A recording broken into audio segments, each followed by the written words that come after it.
जय हिंद दोस्तों।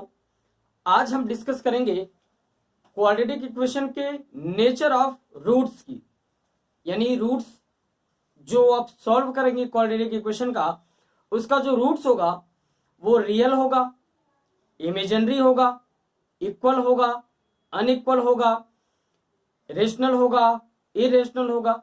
कैसे आखिर इनको पहचानते हैं और इस पर बेस्ड क्वेश्चन कैसे आते हैं एग्जाम्स में, उसको आज हम इस वीडियो में डिस्कस करेंगे।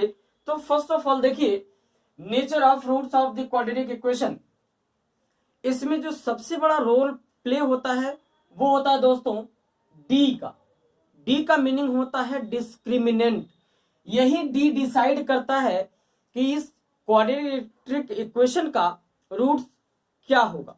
तो सबसे पहले देखते हैं कि जो फॉर्मूला होता है आपका, जो standard form of the equation होता है x square plus B x plus c का, जो श्रीधराचार्य वाला फॉर्मूला होता है minus B plus minus under root B square minus 4ac upon 2a, इसी पार्ट को कहा जाता है डिस्क्रिमिनेंट। इसी पार्ट को क्या कहते हैं दोस्तों? डिस्क्रिमिनेंट। यानी यही पार्ट डिसाइड करता है कि रूट्स का नेचर क्या होगा। तो first of all x is equal to minus B plus minus under root D, यानी इसको आप डी भी लिख सकते हैं। इसी डी को कहा जाता है डिस्क्रिमिनेंट अपॉन 2a। इसमें देखिए दोस्तों तीन केस बनते हैं। पहले केस में दो पार्ट है, दोनों को डिस्कस करेंगे, ब्रीफली डिस्कस करेंगे और एग्जाम्पल में भी आपको बताएंगे कि कैसे होता है। Case first, if d is greater than 0, यानी डिस्क्रिमिनेंट ग्रेटर देन 0 हो, यानी ऑलवेज पॉजिटिव होना चाहिए। अब देखिए, if d is perfect square, तो d इज ग्रेटर देन 0 होगा तो रूट्स क्या होगा? Real and unequal. यानी रियल होगा, रियल और अनइक्वल। अनइक्वल का मतलब अल्फा और बीटा दोनों डिफरेंट होंगे। इसमें भी देखिए फर्स्ट पार्ट है, if d is perfect square. अगर d परफेक्ट स्क्वायर है, अगर d परफेक्ट स्क्वायर है तो रूट्स आर रेशनल। रेशनल का मतलब क्या होता है? p बाई क्यू के फॉर्मेट में होगा। फिर देखिए b, if d is not perfect square, अगर d परफेक्ट स्क्वायर नहीं है तो रूट्स क्या होगा? इरेशनल होगा। इरेशनल यानी परफेक्ट स्क्वायर नहीं होगा तो रूट्स क्या हो जाएगा? इरेशनल। अब देखिए एक एग्जांपल हमने लिया है 2x square minus 7x plus 3, यानी अगर आप कंपेयर करेंगे x square plus B x plus C is equal to 0 से, तो a की वैल्यू क्या होगी? 2, b की वैल्यू क्या होगी? माइनस का 7, c की वैल्यू क्या होगी? 3। अब जरा बताइए कि d इज इक्वल टू क्या होता है? B square minus 4ac। Clear है? जरा देखते हैं लोग, b की वैल्यू क्या है दोस्त? माइनस का 7 का स्क्वायर और माइनस 4, a की वैल्यू क्या है? 2, c की वैल्यू क्या है? 3। अब जरा बताइए 7 का स्क्वायर करेंगे तो पॉजिटिव का 49, क्योंकि negative convert into positive, minus 4 2 जा 8, 8 3 जा कितना हो जाएगा? 24। क्लियर है दोस्त? क्या ये 49 माइनस 24 25 आया? अब जरा बताइए कि ये परफेक्ट स्क्वायर है। अब श्रीधराचार्य वाले में वैल्यू रख देते हैं माइनस बी प्लस माइनस, यानी डायरेक्ट देखिए यही भी वैल्यू रख देते हैं माइनस बी। माइनस तो फॉर्मूले वाला और ये नेगेटिव है नंबर का, प्लस माइनस अंडर रूट 25 रख देते हैं डायरेक्ट। देखिए यही डी की वैल्यू है, 25 रख दिया। अब जरा बताइए अपान में 2a की वैल्यू क्या है दोस्त? 2। इतनी बात क्लियर है? अब जरा बताइए कि क्या x is equal to minus into minus क्या हो गया? प्लस, प्लस माइनस 5 अपॉन में 2 करेंगे भाई, प्लस माइनस 25 का क्या हुआ? 5। तो एक बार आप प्लस लेंगे, एक बार क्या लेंगे? माइनस। तो 7 प्लस 5 अपॉन में 2 इज इक्वल टू 7 5 12 अपॉन में 2 इज इक्वल टू 6 आया। नेक्स्ट वैल्यू होगी 7 minus 5 upon 2 is equal to क्या होगा? 2 अपॉन में 2, सॉरी 4 होगा दोस्तों, 4 इंटू 4, तो ये होगा आपका 12 अपॉन में 4, ये हो जाएगा 4 3 जा 12, 3 हुआ। अब ये हो जाएगा आपका 4, 2 से 2 कैंसिल, तो क्या हो जाएगा 1 अपॉन में 2। अब आप देखेंगे यहां पे भी वैल्यू क्या है, रेशनल है। रेशनल का मतलब पी बाई क्यू के फॉर्म में, यानी 3/1 तो कर ही सकते हैं। तो ये हुआ आपका फर्स्ट पार्ट। अब जब परफेक्ट स्क्वायर नहीं होगा तो ये हो जाएगा रूट में, हो सकता है 33 हो जाए, ये हो सकता है 11 हो जाए। तो जो वैल्यू आएगी आप रूट के अंदर में ही लिखेंगे और ये हो जाएगा आपका इरेशनल वैल्यू होगी। तो अब आते हैं दोस्तों सेकंड केस पे। अब देखिए दोस्त, इसका सेकंड वाला part, if D is not perfect square then roots are irrational. अब यहाँ पे नोटिस करेंगे, हमने एक एग्जांपल लिया है 2x square plus x minus 4 is equal to 0, यानी ax square plus bx plus c is equal to 0 से क्या कर दिया comparison, a is equal to 2, b is equal to 1 and c is equal to minus 4, d is equal to b square minus 4ac, ये क्या है discriminant का formula.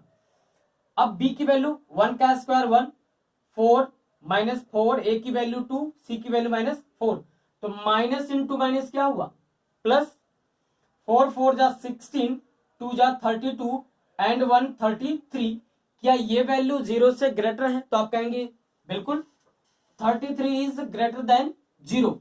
अगर greater than 0 है तो रूट्स क्या होंगे रियल, लेकिन इसमें भी हमने स्पेसिफाइड कर दिया परफेक्ट स्क्वायर है तो रेशनल होगा और अनइक्वल होगा।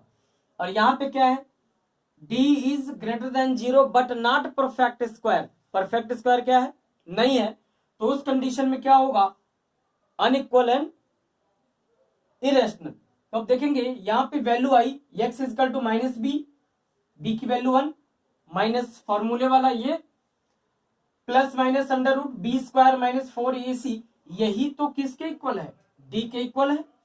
अब यहाँ पे हमने वैल्यू रख दी -1 plus minus under root 33 upon में 2 इंटू 2 क्या आया 4। अब x की एक वैल्यू हमने ले लिया पॉजिटिव, एक वैल्यू क्या ले लिया नेगेटिव, तो -1 प्लस अंडर रूट 33 अपन 4, ये फर्स्ट वैल्यू है। और x is equal to -1 minus under root 33 upon में 4, ये हो गई सेकेंड वैल्यू। अब आइए दोस्तों देखते हैं इसका सेकेंड केस, यानी d इज इक्वल टू 0 पे।